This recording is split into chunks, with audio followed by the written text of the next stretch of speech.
O TCE na TV está no ar, confira os destaques. Corte de Contas sergipana cedia segundo seminário sobre inovação com foco em compras públicas. Fizemos um programa de modernização e adensamento tecnológico. Já estamos utilizando a área de inteligência artificial.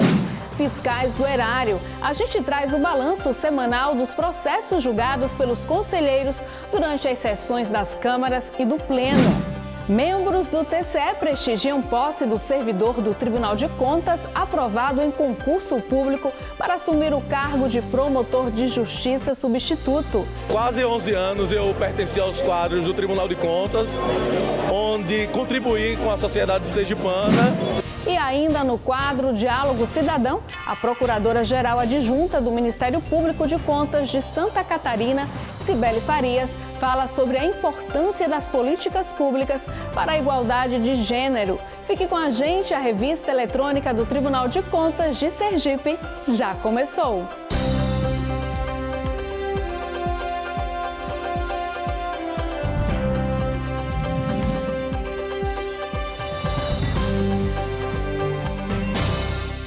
A gente abre a edição com a cobertura completa do seminário realizado no Tribunal de Contas de Sergipe, que debateu a inovação na gestão pública. A reportagem é de Juliane Balbino e Mica Neto. O segundo seminário de inovação foi iniciado na última terça-feira e finalizado na quarta-feira. Promovido pela Secretaria Especial de Planejamento, Orçamento e Inovação, a CEPLAN, o evento teve como tema Compras Públicas em Inovação e recebeu o apoio do Tribunal de Contas, que além de sediar o seminário, também participou das palestras e mesas redondas. O conselheiro substituto Rafael Fonseca representou a presidente do TCE, conselheira Suzana Azevedo, na cerimônia de abertura. Essa nova lei que veio, marco que regula as compras, inovações, compras públicas, né? Veio de forma a alinhar com o Tribunal de Contas. O Tribunal já tem a Escola de Contas que trabalha a questão do pedagógica, de aperfeiçoar, né, capacitar os servidores de todos os públicos. Então esse seminário vem com esse objetivo também, de capacitar, aprimorar os gestores públicos, somente gestores estaduais. Então o Tribunal se sente muito privilegiado em sediar o segundo evento, né, tem a sua função de controle externo, mas também tem a sua função igualmente importante, que é a função pedagógica. O secretário da CEPLAN, Júlio Filgueira, destacou a importância da parceria e da experiência de órgãos como o Tribunal de Contas para fortalecer o debate sobre a temática do evento. Esse evento é muito importante porque ele é parte da construção de uma agenda estratégica de inovação. Nós tivemos um seminário estadual de inovação que definiu pela realização de 8 seminários temáticos.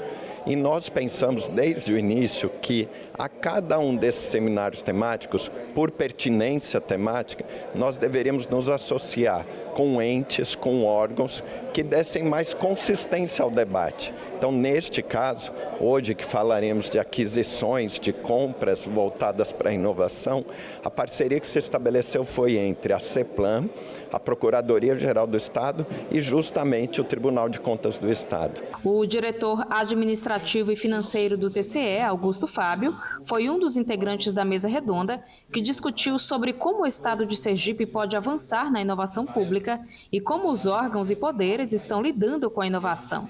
A inovação no tribunal vem acontecendo de forma planejada, juntamente com a Diretoria de Tecnologia e atendendo uma determinação da doutora Suzana. Nós fizemos um programa de modernização e adensamento tecnológico. Já estamos utilizando a área de inteligência artificial, principalmente nos processos de contratação de bens e serviços. Estamos agregando a área de engenharia de produção para melhorar os fluxos de processo de trabalho e investindo significativamente na área de tecnologia, não só na área de tecnologia, a inovação, mas também na inovação nos processos de trabalho e na capacitação dos servidores. E chegou a hora de conferir o balanço dos processos julgados esta semana pelos conselheiros durante as sessões das câmaras e do Pleno. Confira. Na primeira Câmara, presidida pelo conselheiro Flávio Conceição, foram julgados 54 processos. Participaram da sessão os conselheiros Ulisses Andrade e Angélica Guimarães e o conselheiro substituto Alexandre Lessa. Na segunda Câmara, presidida pelo conselheiro Luiz Alberto Menezes, foram julgados 8 processos. Participaram da sessão os conselheiros substitutos Francisco Evanildo e Alexandre Lessa. O procurador-geral do Ministério Público de Contas, Eduardo Cortes, acompanhou as 2 sessões. Entre os assuntos das pautas estavam relatórios de acompanhamento, inspeção, auditoria, recursos de reconsideração e aposentadorias.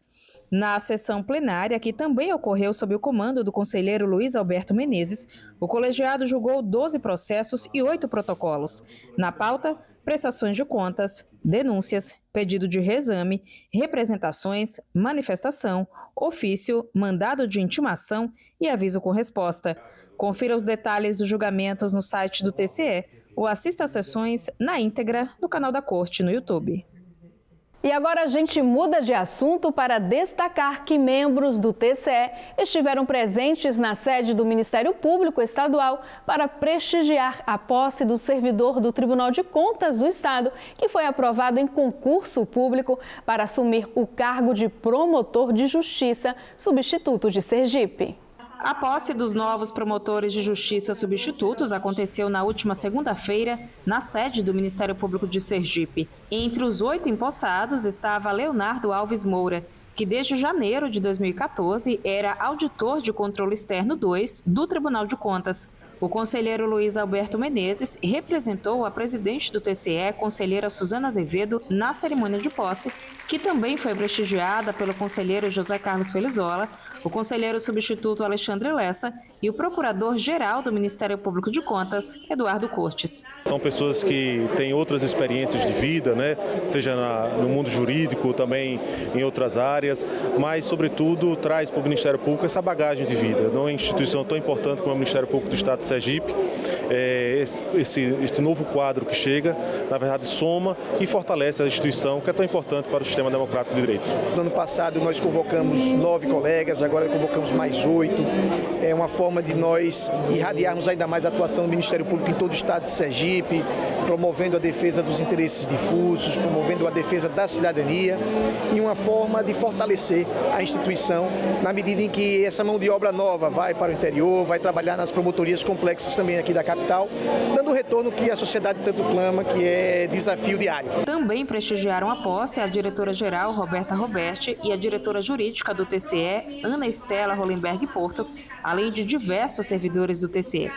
Depois da cerimônia, o novo promotor substituto falou sobre a nova carreira e a experiência durante pouco mais de uma década na Corte de Contas. Quase 11 anos eu pertenci aos quadros do Tribunal de Contas, onde contribuí com a sociedade sergipana, e hoje eu dou mais um passo nesse mesmo objetivo, que é aqui dentro do Ministério Público, continuar contribuindo com a sociedade sergipana, fazendo o meu melhor e fazendo valer cada centavo que o contribuinte deposita no nosso trabalho.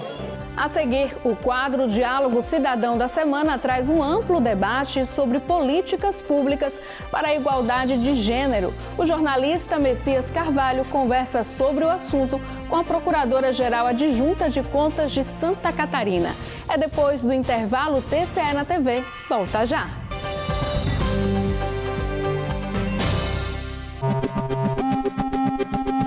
Olá, eu sou Karina Mendes, do Jornal da Cidade, e a minha pergunta para a coletiva de imprensa é a seguinte: quais são as etapas que são percorridas pelas prestações de contas anuais até seu julgamento no TCE? Olá, Karina. As contas anuais, sejam as contas de governo ou as contas de gestão, elas são encaminhadas ao Tribunal de Contas no exercício seguinte ao qual elas se referem. Após protocoladas e devidamente autuadas, as contas são encaminhadas a um conselheiro relator, que, por sua vez, as encaminhará à Coordenadoria de Controle e Inspeção, e após isso será analisada por um auditor de controle externo, que emitirá um relatório preliminar. E havendo irregularidades, o gestor será chamado aos autos para exercer o contraditório. Em seguida, o auditor analisará esses argumentos e concluirá a instrução, emitindo um relatório conclusivo.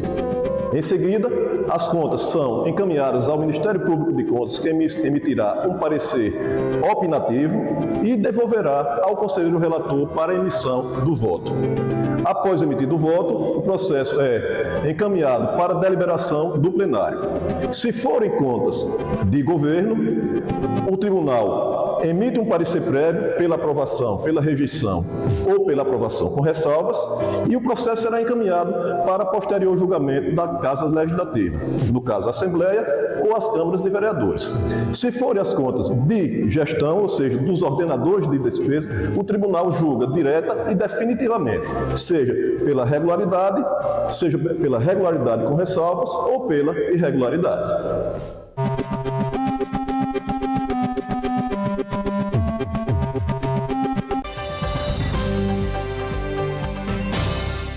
O quadro Diálogo Cidadão desta semana destaca um tema do cotidiano que merece a atenção de todos: a criação de novas políticas públicas que garantam a igualdade de gênero. O jornalista Messias Carvalho conversou sobre o assunto com a Procuradora-Geral Adjunta do Ministério Público de Contas de Santa Catarina, Cibele Farias. Acompanhe.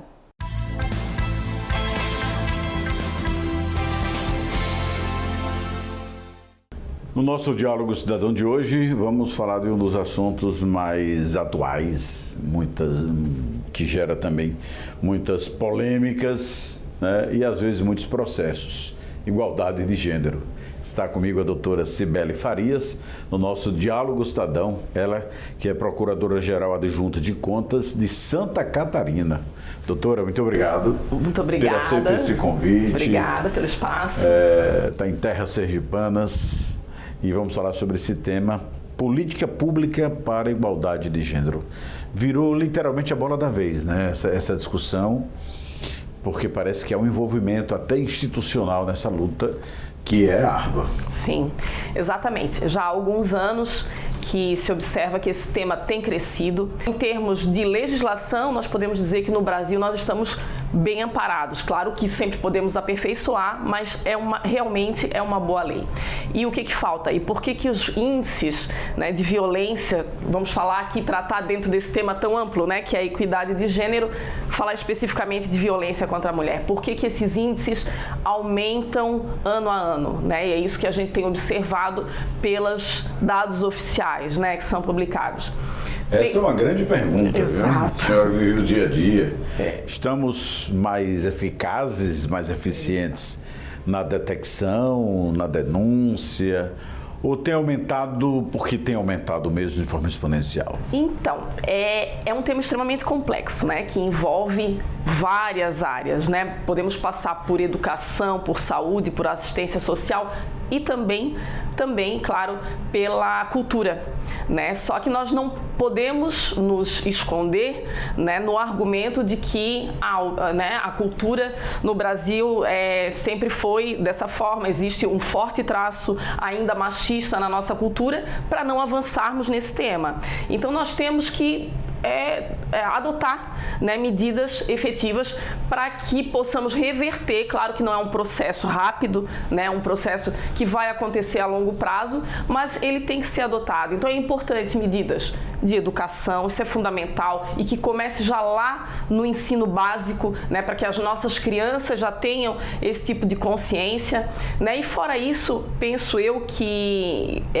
com todos os avanços que nós conseguimos ter nos últimos anos, especialmente no plano de proteção judicial da mulher no judiciário, né? E interessante que essa semana eu li uma reportagem e que falava da CBN e que falava que hoje no Brasil, a cada minuto são expedidas 3 medidas protetivas para mulheres. Então é uma quantidade muito grande. Isso, por um lado, é bom porque indica que o nosso judiciário está funcionando, mas por outro lado também que existe uma grande demanda de mulheres, né, que precisam dessa atenção, e sabendo que o percentual que vai para a justiça é o mínimo. Ainda tem muitas que não chegam lá, que sofrem violência e não chegam lá.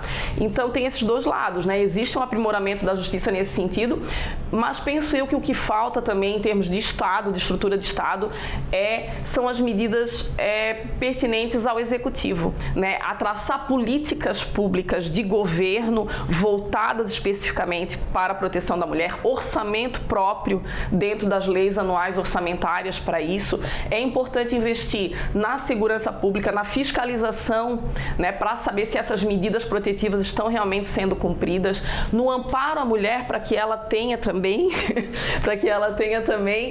possibilidade de se manter por conta própria quando ela está numa situação de vulnerabilidade e ela precisa sair do lar quando ela é dependente do marido. Então, como eu falei, é um tema muito complexo e requer assim uma série de políticas envolvendo vários setores para que a mulher possa realmente ter essa proteção do Estado. A senhora falou em várias vertentes, né? Eu vou puxar na base, né, que para mim é princípio para tudo, né? É educação, investir mais na escola básica. Estaria na hora, ou já está se fazendo alguma coisa para que esse pacto nacional se forme, doutora?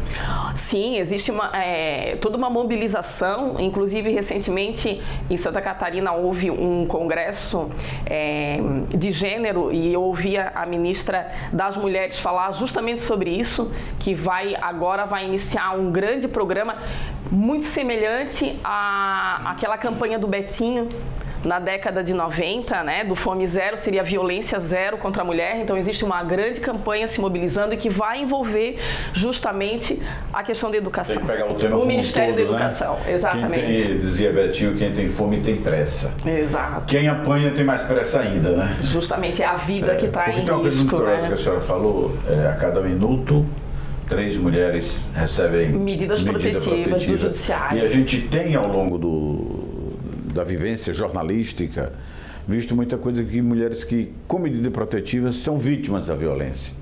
Há uma falha, há um hiato aí muito grande para ser coberto. E aí a senhora falou, a maior responsabilidade seria do Estado em fazer isso.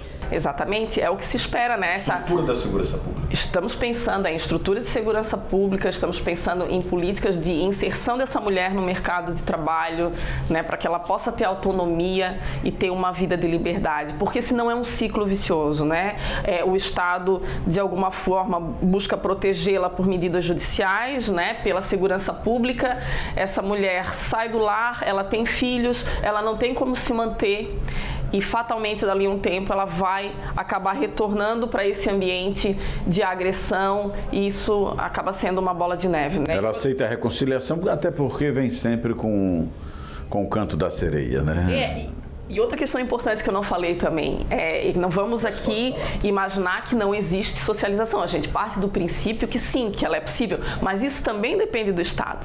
Também depende de incentivo ao que nós chamamos de grupos reflexivos, que são aqueles grupos criados para educar os agressores, porque também, senão, é um problema infindável. A gente cuida da mulher, a gente cuida da família, mas não cuida do agressor. Então, esse agressor, fatalmente, se ele não tiver o devido olhar sobre ele, o cuidado, ele vai voltar a agredir uma outra mulher.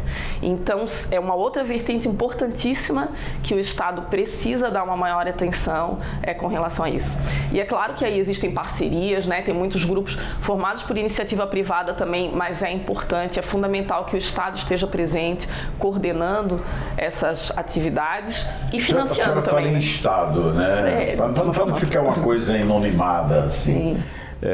Qual seria a forma institucional de lidar com isso, né? Via uma delegacia, via uma secretaria especializada, se cria um instituto, se cria um fórum, porque há certas lutas no Brasil, elas se difundem em tantas frentes que depois você não consegue materializar. Todo mundo sabe o problema, todo mundo fala, todo mundo discursa, mas o start da ação para resolver nunca se encontra. Exato. Eu vejo assim como muito importante essas parcerias que se formam, especialmente com os órgãos públicos, né? Com secretarias de segurança pública, né? Com o judiciário, o Ministério Público, os tribunais de contas, né? Em Santa Catarina, nós temos uma prática muito positiva que foi o Observatório da Violência contra a Mulher, que ele foi instituído há alguns anos atrás e ele é composto por essa formação de órgãos. Então, nós nos reunimos periodicamente, nós discutimos as dificuldades, nós procuramos nos ajudar, cada órgão, e com isso tentar implementar ações para diminuir os números de violência contra a mulher no nosso estado. Então eu acredito que essas parcerias, elas são fundamentais, né? São pessoas que lidam diretamente com o problema ou indiretamente, né? Mas de alguma forma elas têm envolvimento com o tema e elas podem acessar os governantes, né, e criar essa mobilização maior até em torno de orçamento, de que se tenha dinheiro, né, dinheiro financiado pelo governo para que essas políticas possam acontecer na prática. Tem que vencer esses paradigmas culturais ainda, né, machistas. E a gente está vendo aí a realidade do dia a dia, as mulheres já são maioria, inclusive, né, nas Olimpíadas, né, mostraram, e eu digo sempre que vocês fazem tudo que a gente faz e de salto alto, não é brincadeira. Então essa política precisa ser muito bem difundida e a colaboração de todos, né? Tribunal de Contas, Ministério Público, que tem uma atuação realmente fantástica, e levar para a escola, porque é isso que eu queria perguntar à senhora. Em que pé está o trato dessa questão na escola? Não só na escola pública, mas na escola privada. Porque é ali que está a mulher do futuro, é ali que está o homem do futuro. Exato.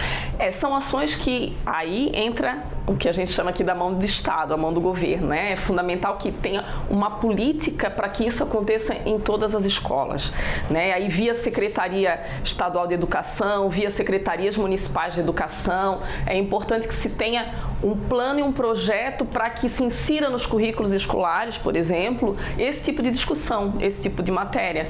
É claro, né, que voltado para cada idade escolar, né, não vai falar com uma criança de 6 anos da mesma forma que se fala com um adolescente de 15, né? São tratos diferentes, mas isso tem que começar pela base, porque muitas dessas crianças, elas vivenciam dentro de casa esse tipo de violência, elas veem o pai praticando esse tipo de violência, né? Um amigo de família, um vizinho. Então é importante entender, né, o quão errado é isso, esse tema, para que isso não venha a se replicar. Então a educação nesse ponto é fundamental, e a participação dos governos, né, via secretarias de educação, nesse ponto também é essencial. A senhora falou do abrigo à mulher que esteja em situação de risco.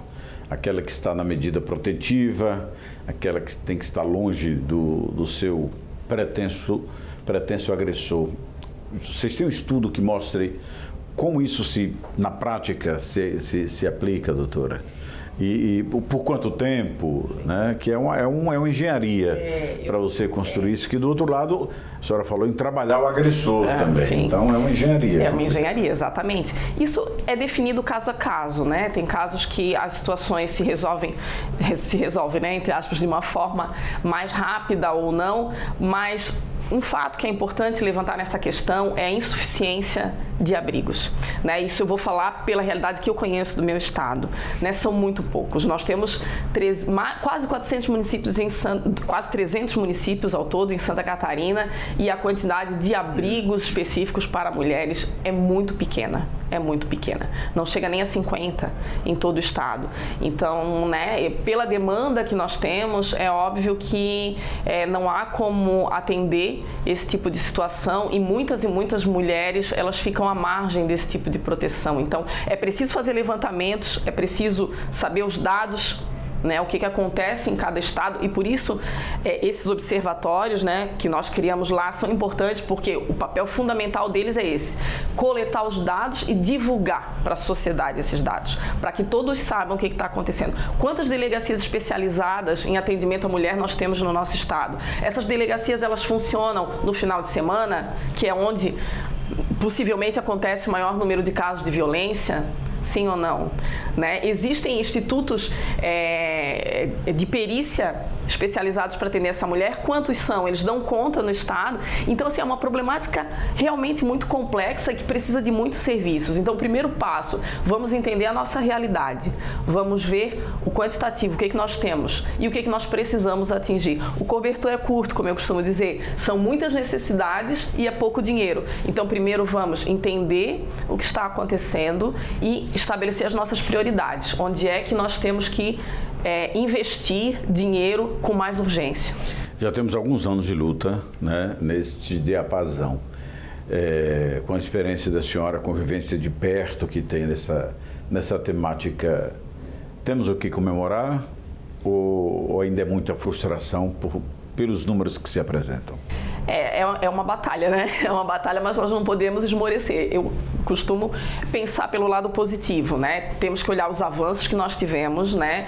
O que era há 10 anos atrás, né? Um pouco mais de 10 anos atrás, não se falava, né? Existia o velho jargão de que em briga de marido e mulher não se mete a colher. Agora sim. Não é isso? Que roupa suja se lava em casa. Hoje em dia nós sabemos que não, que nós temos que falar e falar abertamente sobre esse assunto, educar as nossas crianças desde pequena, temos que conversar sobre elas, sobre esses temas, né? A gente vê essa grande mobilização em todos os órgãos, internamente, os órgãos públicos procuram fazer mobilizações internas, procuramos fazer eventos para fora, sempre tratando desse tema, então temos que ver que quanto mais nós falarmos, maior é a chance de termos avanços. E o diálogo cidadão se sente enriquecido com a sua participação. Eu que agradeço, muito obrigada pelo espaço. Obrigada. A entrevista com trechos inéditos você pode ouvir no Spotify e também em nossas redes sociais. O TCE na TV de hoje fica por aqui. Obrigada por sua companhia e até o nosso próximo encontro.